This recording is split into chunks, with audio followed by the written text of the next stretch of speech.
Timeless. Chapter 4. Crash, Hope, Remembrance. Luna sighed as she sat down, the ancient wooden doors closing seamlessly behind her. So, how is he? Celestia asked cautiously, the younger Alicorn then shrugging. Distraught. It is like my first week when I returned.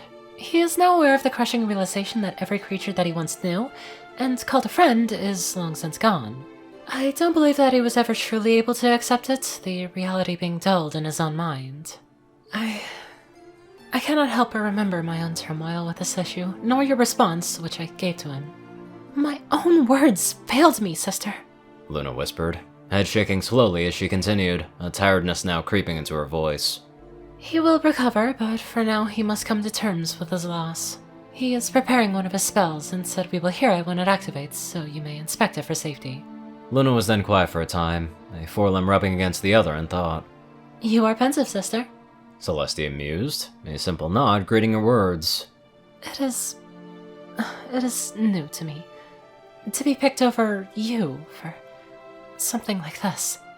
Luna whispered, prompting a wide grin from Celestia. Comforting ponies.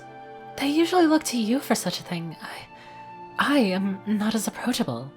To have a pony see me as comforting, to request that I stay because I'm bringing him peace it's new. I'm not as soft. A snort greeted Luna's words, Celestia shaking her head. Oh, you most certainly are. However, I can see why the public may not see it. You simply don't have 1,000 years of curated... The Solar Princess searched for the word as she waved a hoof, Luna then jumping in as she started the floor with a slight frown. Tolerance for stupidity. I was going to say overwhelming patience when dealing with boneheads, but yes, you know that perhaps at times you may come off as too formal or forceful, but you're getting better at it. A hoof then lifted Luna's chin, Celestia's beaming face split with a genuine smile. But you're still one of the most caring and gentle individuals I've ever known. It just takes certain creatures to see that, and apparently shifting is one of them. If he finds comfort in your company, then he, at the very least, is able to see an honest glimpse of the pony that I know and love. Luna's mouth began to curl upwards in a smile, a low hum then drawing the sister's attention. I assume that is the spell. Celestia mused, the pair making their way back into the casting room. As the doors opened, the pair could only stare at the spectacle in front of them. A massive white glowing rune filled every inch of the circular platform, complicated symbols dancing this way and that on consecutive inner circles that spun inwards towards the middle of the circular pattern. In the center stood Shifting Sands, 3 beams of blue arcane energy coursing through his body and then diving into the rune once again like the tributaries of a river. En luna lomen en vieno en mi virtas mean, domigo podesti firsere. Said Mandayand. The stallion whispered, tapping a few smaller runes at the base of his hooves and sighing, sitting down with a few deep breaths. A few tears trickled down from his eyes even now, but seemed to slow as magical energy continued to course through the stallion and across his armor. In the moon's light, I find my strength. For while I may fade, it shall remain. Luna whispered, the ancient poem itching at the back of her mind. She had heard it once before, a rather long set of prose concerning the night. It was one of the few poems that praised the moon at the time instead of the horrors of eternal night. This is a ley line connection rune, your highnesses, but I assume you knew that. Shifting remarked softly, attention drawn to the 2 rulers. This is the extent of the spell. It simply aids in meditating, feeling your own magic mixed with that of the land. That's one of the few things that hasn't faded. The stallion's words began to stutter, the pony turning away shamefully, as a few more tears fell. As difficult as this is, I can finally feel more. At least I'm starting to. So, thank you. May I stay here, though, and perhaps then return to my guest quarters at a later time? He asked, Celestia nudging Luna to take the lead. You are most welcome, Shifting. And you are our guest, so you have mostly free reign of the castle, provided you stay within the mostly public areas. We will leave a medallion inside the door here for you, which will ensure that you won't be harassed by the guards. Luna explained, noting how the pony's shoulders seemed to relax at the sound of her voice. Take as much time as you need to adjust.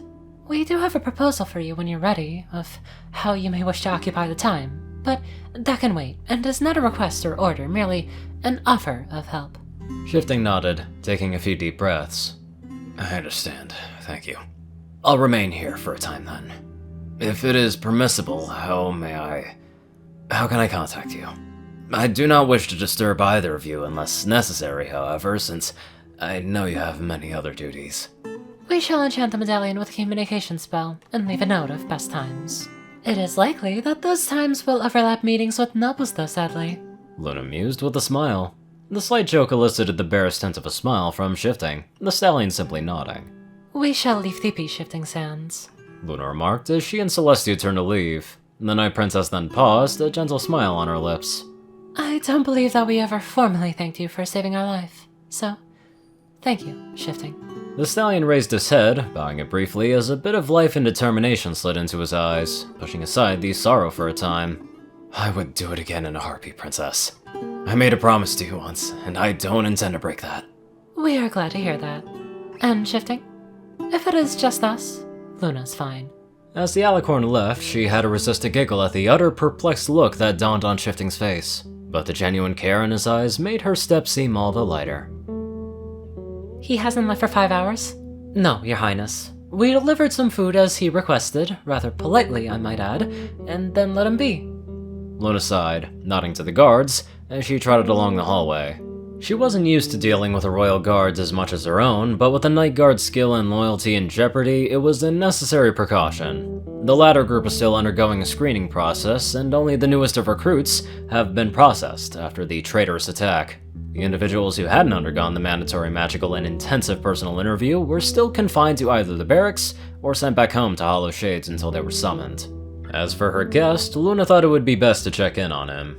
She found Shifting in the same position as before, with ley line energy still coursing throughout his body as he sat on the spellcasting platform. Oh, Your Highness, Shifting began, brow then furrowing slightly. His eyes were closed, and a slight red tinge shone from under his eyelids.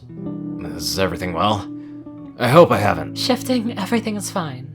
We are simply checking in to see how thou are doing. Luna interrupted, continually amused by the stallion's assumption of wrongdoing. It's amusing, but it can be so self-destructive, so it's best if we provide a remedy for that as soon as possible. I am both doing well and well, not so much. The stallion remarked with a sigh. I need a distraction, but I'm unsure as to what that may be. Meditation can only calm me for so long, and if I may impose, do you have a training area where I may exercise, practice strikes, combat techniques, and such? Luna nodded, still regarding the pony with a curious gaze. I would be happy to open up the Night Guard training grounds for you. The stallion then chuckled, shaking his head. The laugh lacked the airy tone of previous utterances, this time carrying it with a bit of almost dark enjoyment. Forgive me, but I don't think that would do. I would destroy the equipment rather quickly, as sturdy as it might be. I was hoping for something more durable. The Night Princess couldn't help but smile now, nodding as she pulled some parchment out of the nether, scrawling a simple declaration before sending it on its way with a magical zap. I have just instructed the current guards to open up some of the equipment in a usually cordoned off area of the training grounds. It is where I train whenever I have the time, and I think you'll find it adequate. However, the punching bags are meant to be shredded, and are easily repaired, replaced, and recycled, so fear not if that is the case. Shifting nodded, an eager smile on his face as he stood.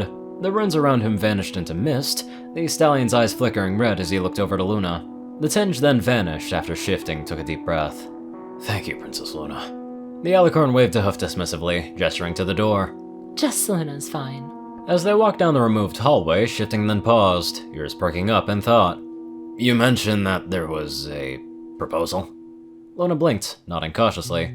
Yes, but we thought it would be best to wait for a time, at least a few days. Shifting shook his head urgently, eyes beginning to glow an unnatural crimson once again. Princess Luna, I would be very interested in what you have to say. I need a goal, something to occupy my time. Meditation is necessary, but I need a direction for the things that I'm feeling. Until this point, I've always wandered, guided by where my cutie mark sent me, but now, I feel as though I'm to be here. Very well, but may I ask you something? Is this what causes the ailments of your eyes? Luna ventured to ask, nodding at Shifting's words. She was not prepared to have the stallion nod, and then let out a hiss through his teeth. Of course, it's the cause. What else could it possibly... He caught himself with a sharp intake of breath, wincing slightly at his abrasive and furious tone. Forgive me, Luna. There's a great deal of emotion simmering in my heart, and I'm struggling to keep it in check and respectful. That is why I requested the training grounds and kept myself away for the long hours. I do not wish to say anything disrespectful, he admitted shamefully, ears flattening to his skull. It is all right, Shifting. I will not take any outbursts too seriously. As to the proposal, it is rather simple. Eventually, I have other offers to make, but this may assist you in having a task. Although this is not a request nor an order. This is an offer. From one pony to another. Luna paused, and then smiled ever so slightly. Or if you would like, from one friend to another. Or at least the beginnings of such.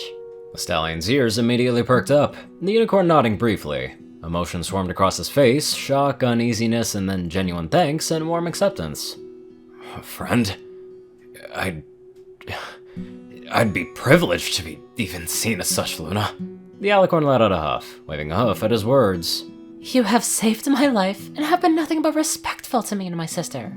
I would be glad to call you a friend, if not, then acquaintance. Now then, the offer is this. It has come to my attention that the Night Guards are woefully undertrained and unprepared for any event. That is in part due to trusting my traitorous captain with their training. Be it intentional or not, their training and readiness has suffered. I need a drill sergeant to get them back into shape, and I would like to extend that offer to you, for I can think of no creature better suited for the task. Genuine shock plastered itself across Shifting's features, and then a flurry of emotions returned. This time his eyes actually appeared to dampen briefly before the unicorn nodded, standing tall with a quivering smile. I am honored by such a proposal, and I accept. Luna blinked as they continued to walk, head tilting curiously. So easily? I would have thought that would want some time to think. Shifting chuckled, a bit of darker emotion creeping through once again. Your Highness, I have far too much time to think. Thinking is my enemy right now. All I can think about are those I've failed and those I've lost.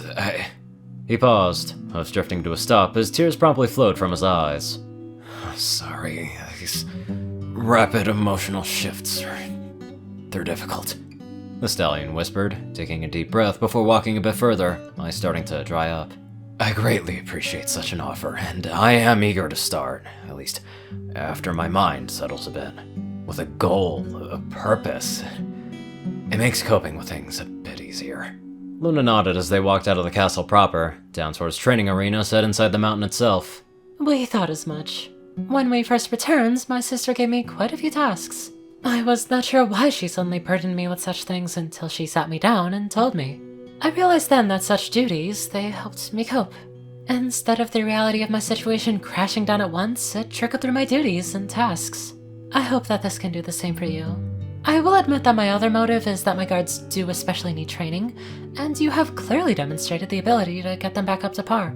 Shifting smiled, bowing his head as they trotted down a long stone hallway, lit by magical torches that ignited as they passed. I fully understand the dual purpose of such an offer, and I am still flattered by it.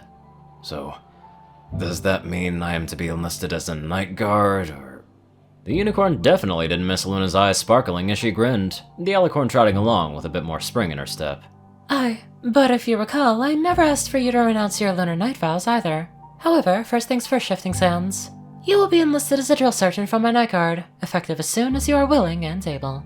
Nodding in understanding, Shifting grinned at seeing an old cavern open up before him, then spotting primitive but sturdy and well-used equipment dotting the domed room. I am quite willing and able now, Luna. However, I don't trust my mental capacities as of yet. Until I do, I shall remain here training and meditating in the other room, with your permission. He stated, trotting over to examine a pile of canvas punching bags, and a pile of solid rocks next to them. This is perfect, Princess Luna. Shifting said, eyes beginning to glow red. If I may be alone for a time, I would greatly appreciate it. Thank you for opening up this facility to me. I feel it will make my adjustment much easier. Of course, Shifting. My night guards may stop by the entrance, but I will instruct them to stay clear. The only ones present are new recruits who may have gotten lost. Thank you, Luna. Shifting then turned to the punching bags and began to load up one with rocks. This is going to be fun. The unicorn growled, levitating the massive object to hang from a chain embedded into the stone ceiling. Luna hadn't heard that much anticipation in any pony's voice in a rather long time. I wonder how the room's gonna look after he's all done with it. Probably a very big mess, but at least he gets all that stress out of the way. Anyways, let's get on to our enchanting donators. Top donators: TacoCat598, Peter Coulthard, J Tinman, Darkside, Ponyman, and Gauntlet. Zar630, Strix, Raiden, Narwhals, Black Moonheart, Drake Lovedragon, Dospo, Delta Omega, Jack Edge, Runetype9852, Hunter Norman, Dash of Evergreen, Riney Dragonwolf, Tal Rasha, The Toilet Snake, Sword Brethren Mordred, Ronin Wandering, Random Person Man Guy, Easy, Skyochia, Leslie Prickett, Jordan Peterson, Crimson Kitten A9, Lightskin, Monster Kitty, Madman Stan, Tim Bob, Starlight Glimmer, Lightning Blitz, Squiddy Boy, David E. Sanchez, Soul Dragon, Gaggy, Trey, Shadow Drake, Joe Piercy, Hunter Mara, Alex F, Rainbow Dash, Teal'c Anderson, TV Killer, John Becker, Leon Reynolds, Raven Speedster, Zach Rakau, Mystery CU, Edgar Garcia, One Kingdom 1, Nissa Rusan, Vazuri, Dyslexic Character Sheets, Just a Random Boy, Hodrick Plancart, A Crazy Person, Ponyman365, Neapolitan, 6 of 9, Shyfire, Stamp, and Dion Basseri. Thank you all so much for watching this video, and live life to the fullest.